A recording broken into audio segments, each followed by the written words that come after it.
Merci beaucoup, Monsieur le Président, pour ce résumé. Merci de nous accueillir dans les ateliers. Je remercie tous les élèves aussi et leurs enseignants de nous accueillir. Alors, Mesdames et Messieurs les ministres, Mesdames et Messieurs les parlementaires, Monsieur le Président du Conseil régional, Madame la Présidente du Conseil départemental, Monsieur le maire, Messieurs les préfets, Madame la rectrice, Mesdames et Messieurs.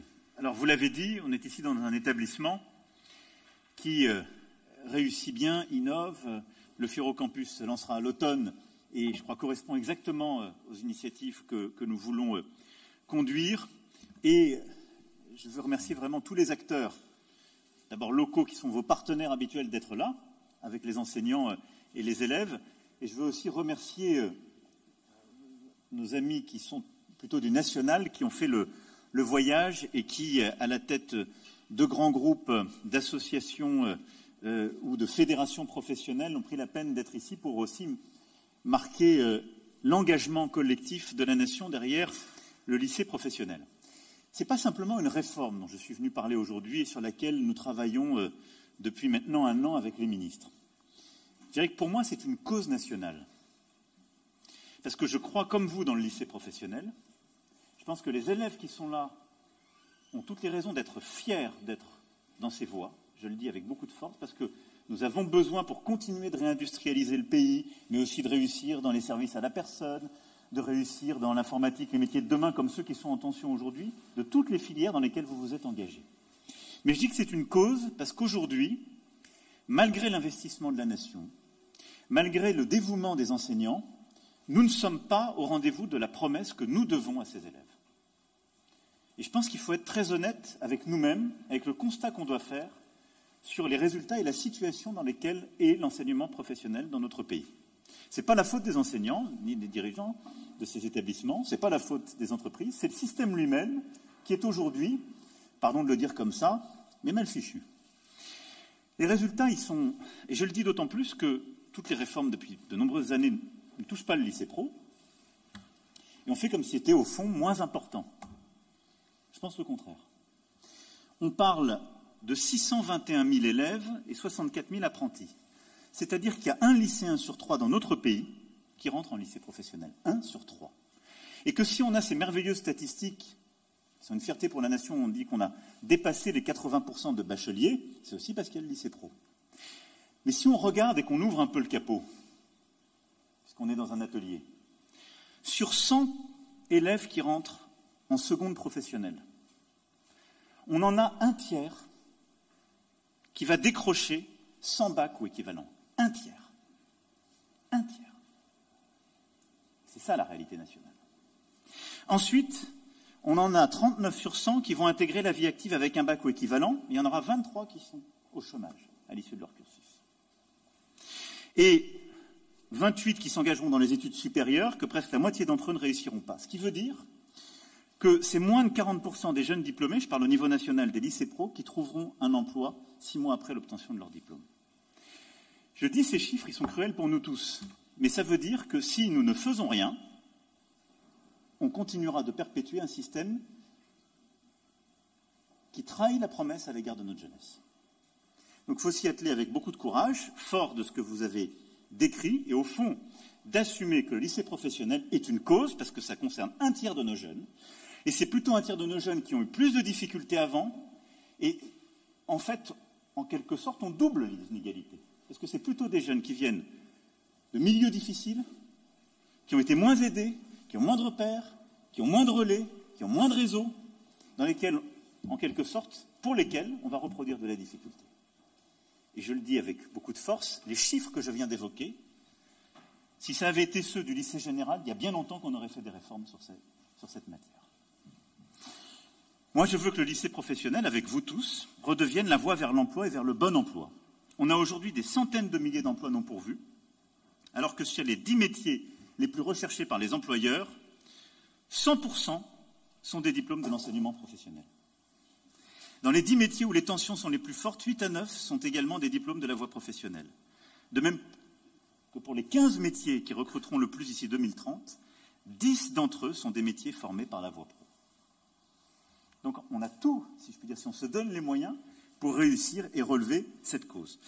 On va le faire avec beaucoup de force, parce que d'abord, je pense que collectivement, on a su mener des réformes. On a commencé dans le lycée pro, et je veux remercier les ministres et les parlementaires et les professionnels qui ont aidé, du chef-d'œuvre aux réformes déjà qui se sont conduites ces dernières années. Beaucoup de choses ont été faites.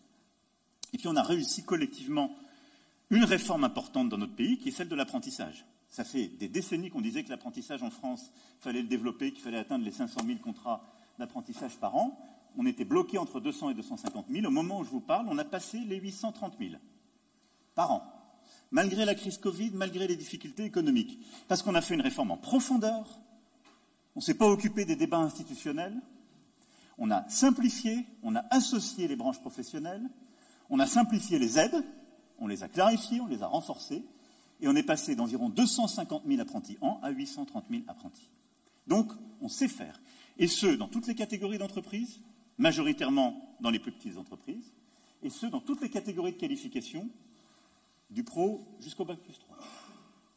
Donc, on a su faire collectivement, il n'y a aucune raison qu'on ne sache pas faire pour le lycée professionnel, et on va se donner les moyens, parce qu'en plus de ce que la nation investit aujourd'hui, on va mettre 1 milliard d'euros par an en plus sur le lycée professionnel pour se donner les moyens autour, pour moi, de 3 objectifs.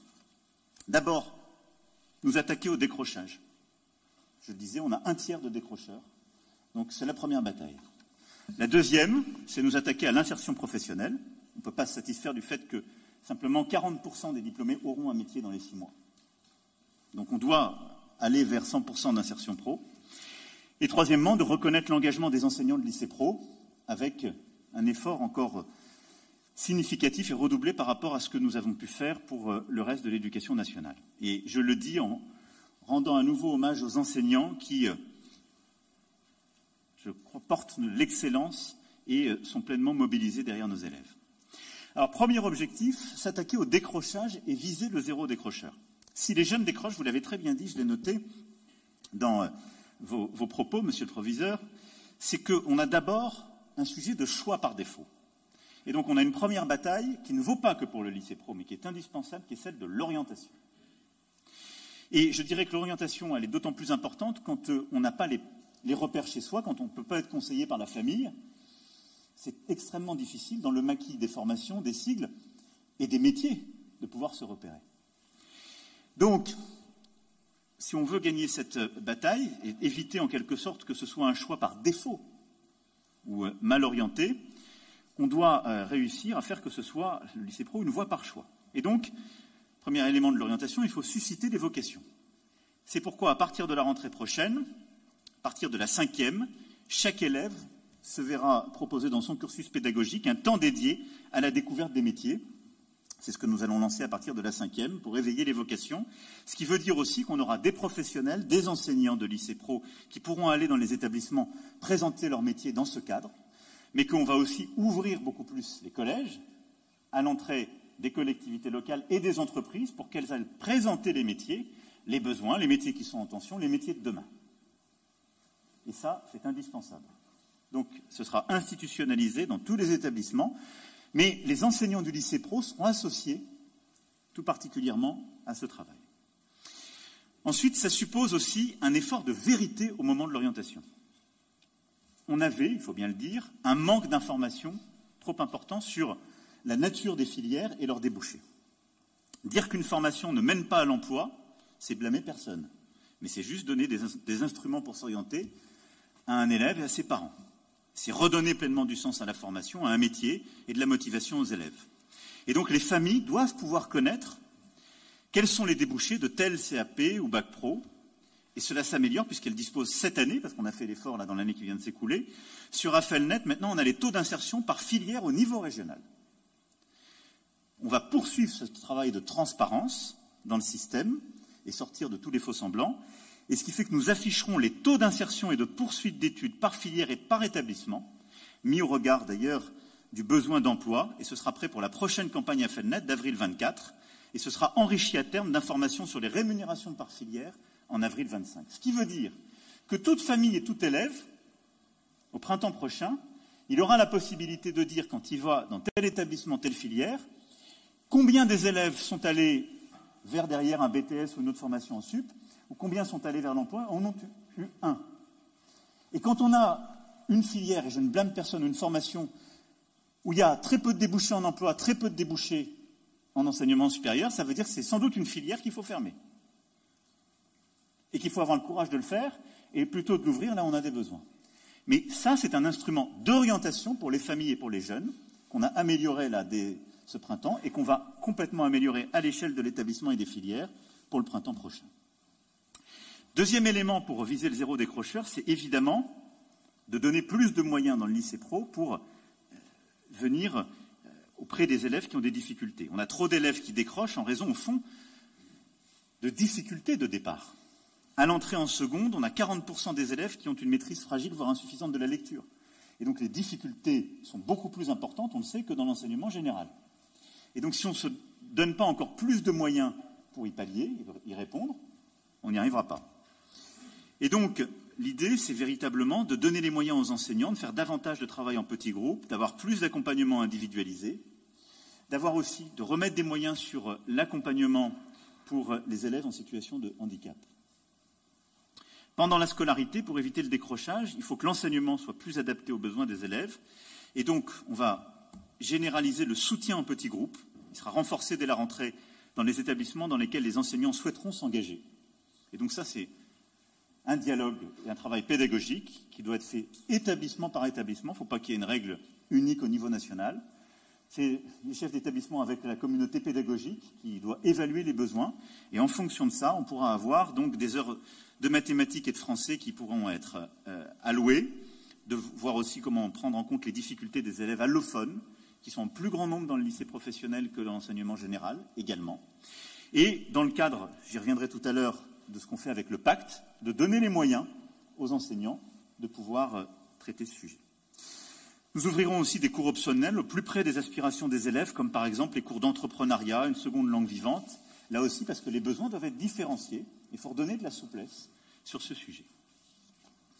Il nous faut également mettre des outils plus efficaces pour atteindre l'objectif de zéro décrochage. Et on sait bien qu'une des difficultés, c'est quand on fait l'évaluation à la fin du premier trimestre, qu'on a des élèves qui ne vont pas y arriver, et ça existe, que malgré les efforts, malgré tout ce qui est fait par les enseignants, le décrochage est trop important. Bien souvent, on est dans des situations ubuesques où, pour des questions administratives, il faut attendre la fin de l'année pour pouvoir inscrire cet élève, soit vers une école de la seconde chance, soit dans un EPID, soit dans un établissement qui est plus adapté, où il sera mieux pris en compte, où il sera mieux accompagné, qui correspond à ses besoins. Là, nous allons ouvrir dès la rentrée 2023 un dispositif tout droits ouverts, qui est que lorsque les professeurs, les proviseurs seront inquiets pour un jeune qui justement s'absente, décroche, ils pourront agir immédiatement, sans attendre l'expiration de délais administratifs qui sont préjudiciables à l'intérêt du jeune, et de manière collégiale, en fonction de l'évaluation qu'ils font, de pouvoir travailler avec la mission locale, les écoles de la deuxième chance, les EPID, pour mobiliser sans délai les bonnes solutions pour les élèves telles que vous les aurez évaluées. Et éviter qu'on gâche complètement une année scolaire et qu'on laisse une situation de déscolarisation s'installer. C'est ce qui arrive, on le sait aussi, pour beaucoup de jeunes, beaucoup trop de jeunes, qui sont dans ces situations de difficulté. C'est en traitant chaque étape du parcours scolaire, et donc mieux orienter, se redonner beaucoup plus de moyens pédagogiques pour aller chercher les jeunes qui sont en difficulté sur des compétences de base dès la première année du lycée pro, avec les petits groupes, avec plus de moyens, et avoir des solutions beaucoup plus flexibles pour les décrocheurs qu'on n'arrive pas à rattraper et éviter la déscolarisation. Ça, ce sont les éléments clés d'un nouveau dispositif qu'on va déployer à partir de la rentrée prochaine. Et en quelque sorte, permettre à chaque lycée, avec ses enseignants, de faire du sur-mesure et d'apporter la bonne réponse pour les élèves et les familles. Deuxièmement, on doit ensuite atteindre un objectif de 100% d'insertion. Aujourd'hui, je le disais, la moitié de ceux qui ont un bac pro et 3/4 de ceux qui ont un CAP ne parviennent pas à trouver un emploi un an après la sortie du lycée, ce qui est positivement une aberration. Nous avons en effet des diplômes, d'abord qui ont des intitulés qui sont parfois incompréhensibles, vous l'avez très bien dit, la question de lisibilité, et on sait aussi qu'on a des filières sur lesquelles, ça dépend des territoires, mais la réalité est qu'elles débouchent beaucoup trop vers une absence de solution pour les jeunes. Je prends un seul exemple parmi tant d'autres. Le bac pro accueil relations clients et usagers. Au niveau national, on a 7200 élèves en terminale aujourd'hui, au moment où je vous parle. On a 1500 qui seront en emploi, 1900 qui auront leur BTS après le bac et 3800 dont on sait aujourd'hui qu'ils seront au chômage. Est-ce qu'on peut dignement, crédiblement, continuer de dire on va continuer d'inscrire 7200 élèves chaque année en terminale et on sait qu'on aura 3800 qui n'auront ni diplôme ni débouché. On peut regarder les yeux dans les yeux les familles et les élèves au niveau de la nation en disant on va continuer, c'est vraiment une bonne voie, c'est respectueux. Moi, je ne crois pas. Et donc, on doit pour ça adapter beaucoup plus. On va faire mieux cette rentrée prochaine, mais on doit adapter beaucoup plus la carte des formations en fonction des besoins. Et dire je défends toutes les formations et j'en ferme jamais, c'est pas une bonne solution. C'est pas une bonne solution du tout. De dire juste je vais en ouvrir des nouvelles, non. Parce qu'il y a des formations sur lesquelles il n'y a plus de débouchés, parce que l'économie bouge, parce que les besoins bougent, et c'est une réalité. Et on a 3 instruments pour pouvoir faire une carte des formations intelligente. La première chose, c'est ce qu'on va donner justement aux familles et aux élèves. Quand on a une formation dans un établissement où il y a un mauvais taux d'accès à l'enseignement supérieur et un mauvais taux d'accès à l'emploi, ben c'est une formation qu'il ne faut pas garder. C'est clair. Quand on a le ni-ni, on peut avoir des formations sur lesquelles beaucoup de jeunes vont s'orienter vers l'emploi. On a un taux raisonnable, on est dans la moyenne nationale pour accéder à une profession. Il faut absolument la garder, même s'il y en a peu qui choisissent les voies supérieures. Il peut y en avoir qui vont plutôt former des élèves qui vont choisir majoritairement d'aller vers le sup et qui auront un diplôme. Mais si on a des formations où les élèves n'ont ni accès à des diplômes, ni accès à un emploi, il ne faut pas les garder. C'est le premier instrument. Le deuxième instrument, c'est évidemment ce qu'on a avec les régions, avec les branches professionnelles. C'est la carte des métiers en tension.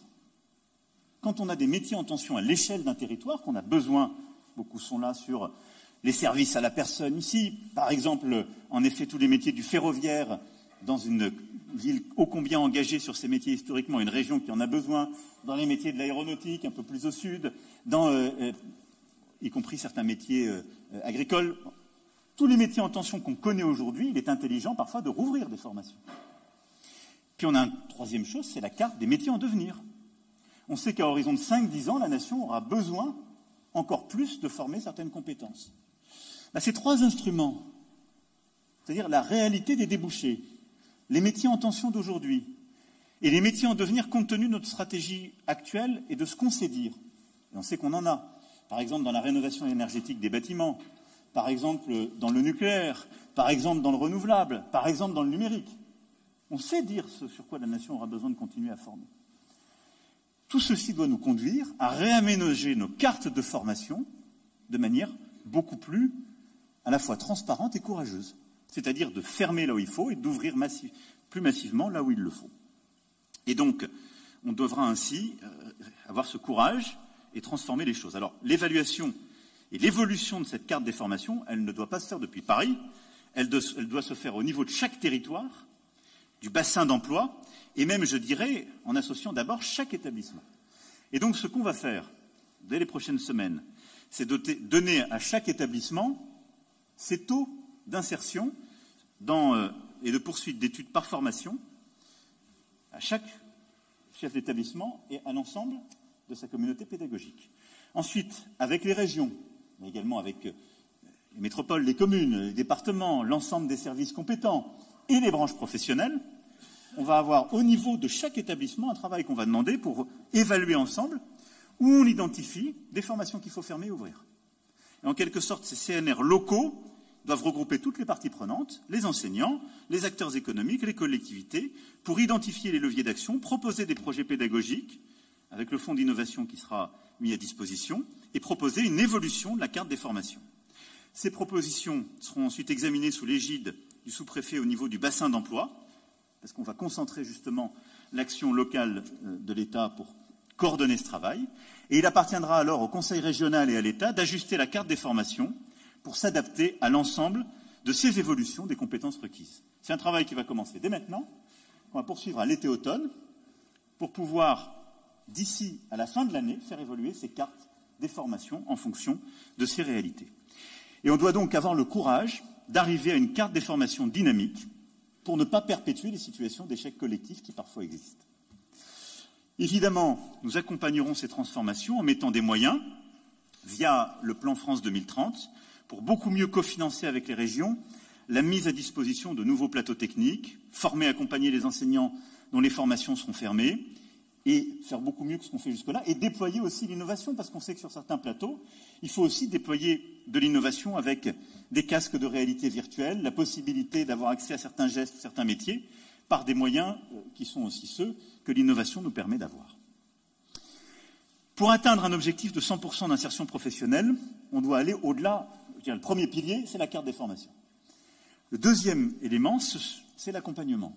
Ce que vous avez très bien dit tout à l'heure, avec quelques éléments que vous avez commencé à faire ici, sur lesquels vous revenez.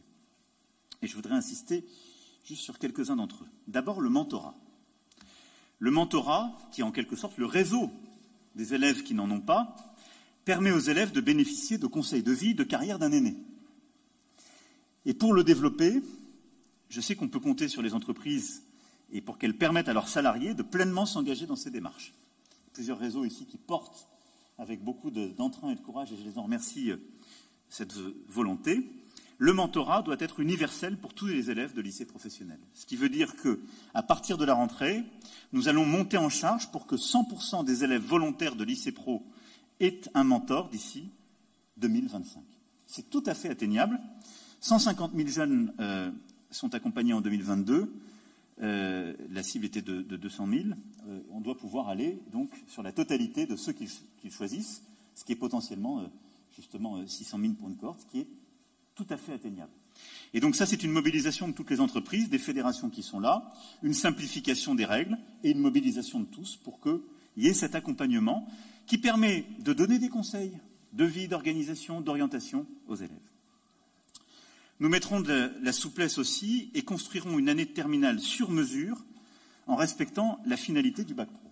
Et ça, c'est une souplesse qu'on va donner aux enseignants, aux établissements, en fonction des projets des élèves. Ce que je veux dire par là, c'est que certains veulent obtenir un diplôme puis accéder à l'emploi, d'autres veulent poursuivre des études. En fonction de ça, il faut pouvoir donner la souplesse à l'année de terminale. Et au fond, c'est du bon sens, et beaucoup plus qu'on ne le fait aujourd'hui.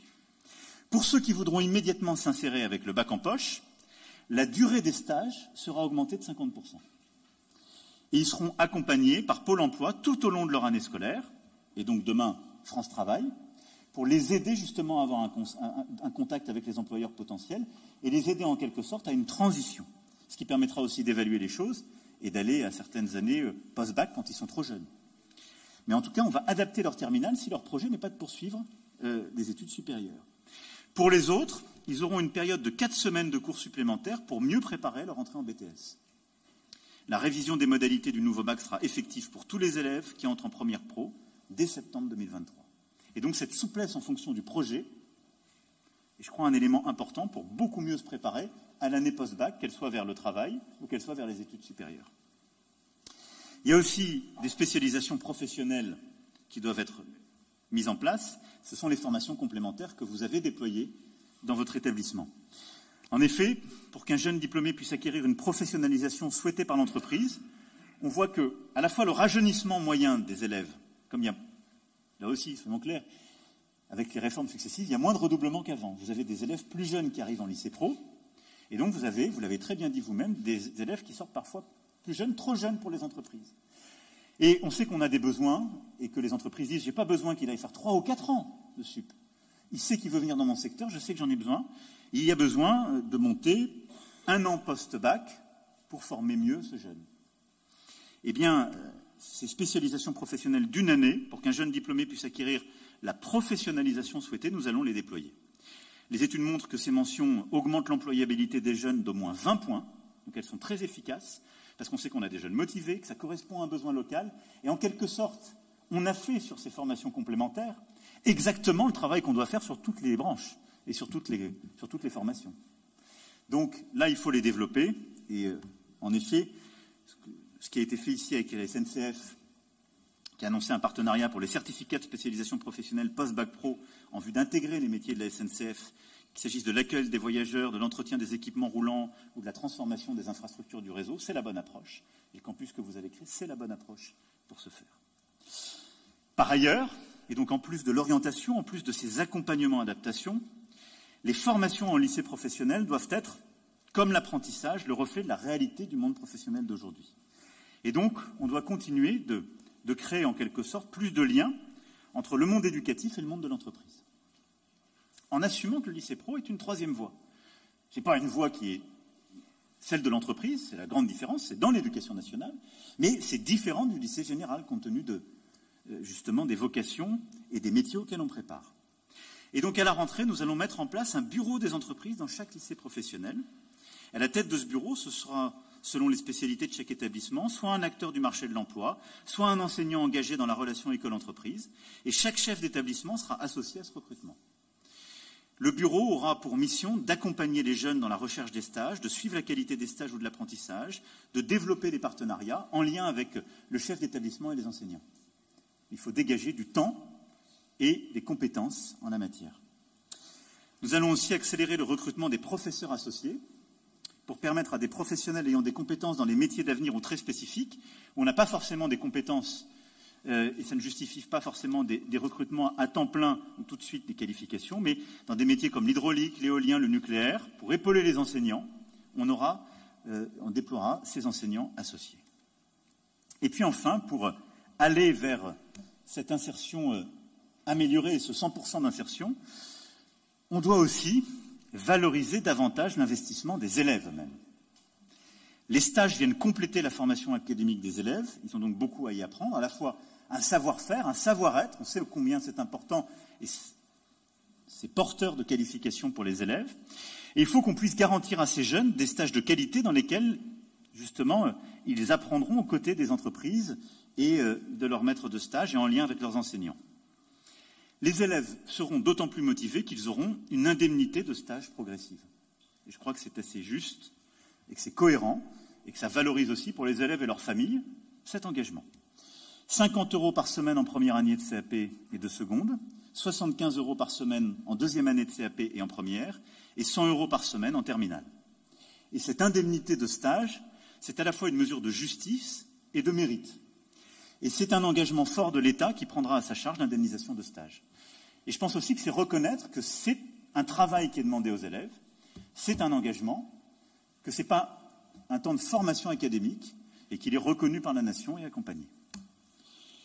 Il faut par ailleurs que le diplôme soit pleinement un pont vers l'emploi et donc là-dessus on va continuer à consolider ce lien et je terminerai sur ce point pour le 100% insertion en créant des filets de sécurité une fois le bac en poche, c'est-à-dire tous ceux qui ont le bac en poche sont aujourd'hui trop livrés à eux-mêmes, c'est 15 à 20 000 jeunes par an, et ils se verront proposer un soutien par les conseillers de France Travail pour avoir toutes les chances de s'insérer au mieux. Et ce sera applicable dès la rentrée de septembre. Et puis un parcours de consolidation pour permettre aux jeunes de bac pro inscrits en BTS, qui en ressentent dès la fin du premier trimestre le besoin, d'être accompagnés. La possibilité de suivre des cours d'approfondissement et ils auront ainsi toutes les chances d'obtenir leur BTS dans les meilleures conditions. Et dès la rentrée, on va expérimenter avec des enseignants qui seront volontaires pour s'engager et qui seront rémunérés ce faisant, et avec l'idée de généraliser pour 2024 cet accompagnement qui va permettre à des enseignants volontaires du lycée pro d'aller accompagner des élèves durant leur première année en enseignement supérieur pour éviter le décrochage, si je puis dire, dans cette année qui est une année de transition. Donc tout ça, c'est un ensemble de changements très profonds, mais qui répond aux besoins qu'on a identifiés, qui reprend des initiatives comme celle que vous avez conduite ici, qui marchent, et qui va nous permettre d'aller vers le 100% insertion en sortant du lycée professionnel. Et puis la troisième bataille, c'est évidemment de reconnaître l'engagement des enseignants du lycée professionnel. Je le disais, les élèves du lycée pro ont plus de difficultés qu'ailleurs au départ, et leur prise en charge nécessite du sur-mesure, des actions diverses propres à ces établissements, et on doit reconnaître l'engagement des professeurs à la hauteur de ces enjeux. Alors d'abord, les enseignants du lycée professionnel, évidemment, sont concernés par les revalorisations inconditionnelles qui ont été détaillées par le ministre de l'Éducation nationale ces dernières semaines. Et donc, comme pour l'ensemble des enseignants, sans tâches nouvelles, sans conditions, ils auront, ça dépend du niveau de carrière, entre 1 100 € et plus de 2 600 € net par an. Concrètement, c'est entre 100 et 230 € en plus net par mois pour tout le monde, sans condition, dès cette année.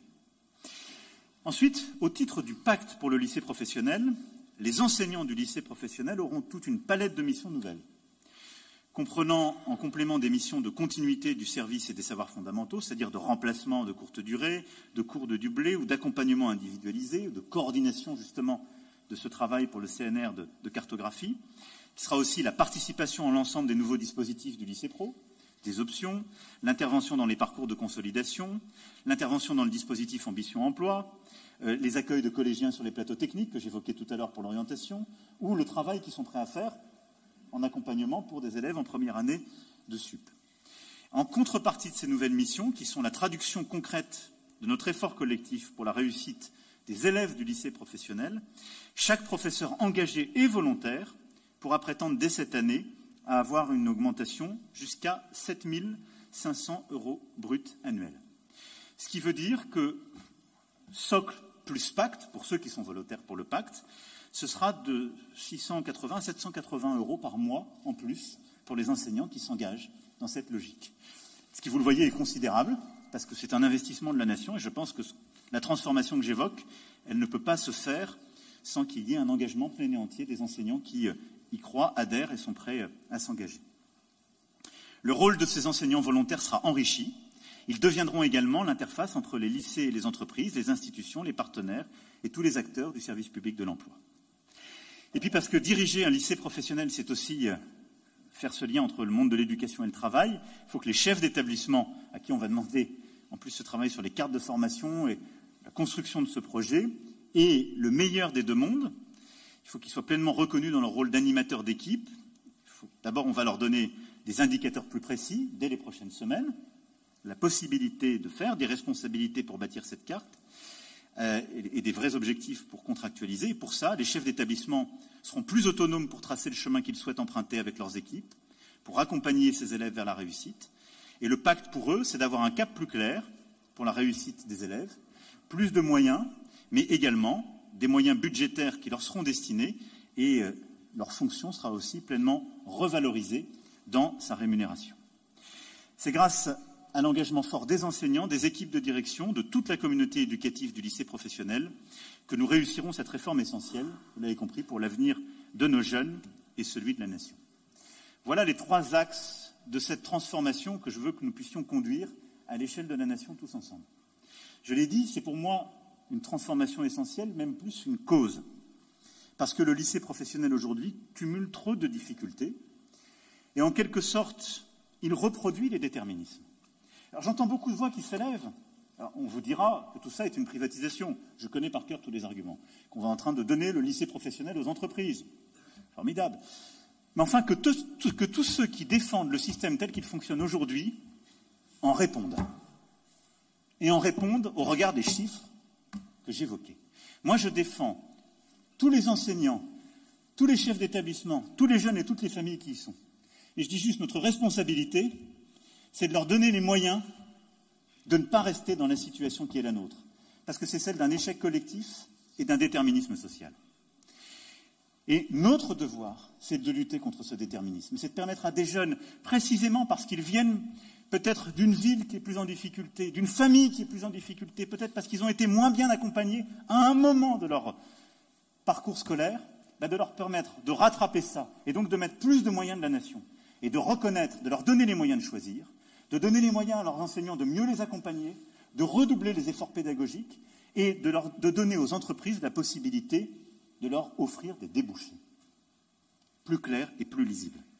C'est pourquoi nous mettrons 1 milliard d'euros par an en plus sur le lycée professionnel, sur l'ensemble des mesures que j'ai évoquées. Et c'est aussi pour ça que nous continuerons de valoriser l'ensemble de ces métiers, quels que soient les secteurs. Et à ce titre, en septembre 2024, la France accueillera à Lyon la magnifique compétition mondiale des métiers, les WorldSkills, qui permettent à des jeunes de moins de 23 ans, issus de 85 nations, de confronter leurs pratiques professionnelles autour de plus de 60 métiers. Et je le dis parce que c'est notre fierté, chaque année je reçois les jeunes qui gagnent ces compétitions. On va, nous, les organiser en 2024. Ce sont des jeunes qui ont fait vos parcours. Ce sont des jeunes à qui parfois on a dit « va là parce que tu ne sais rien faire d'autre », qu'on n'a pas su reconnaître. Et parce qu'il y a un enseignant, une entreprise, qui a cru en eux, un collectif. Ils se retrouvent à représenter les couleurs de la France dans des compétitions internationales et à porter ces métiers et à être fiers. Et donc ces WorldSkills, on les accueillera, on les reconnaîtra, mais ils sont en quelque sorte l'un point avancé, comme le sont nos meilleurs ouvriers de France, nos meilleurs apprentis de France, tout ce que nous avons fait dans tous les métiers, qui viennent consacrer ensuite un parcours d'excellence qui part des filières et des formations où vous êtes aujourd'hui. Et en quelque sorte, c'est la démonstration que le lycée près de chez soi peut mener très loin, et qu'il ne faut pas croire non plus tous les gens qui expliquent qu'il faudrait aller très loin dans les métropoles pour avoir des formations qui permettent d'avoir un travail. Le rôle de la nation, c'est aussi de permettre d'avoir dans le lycée du coin un métier qui mène très loin.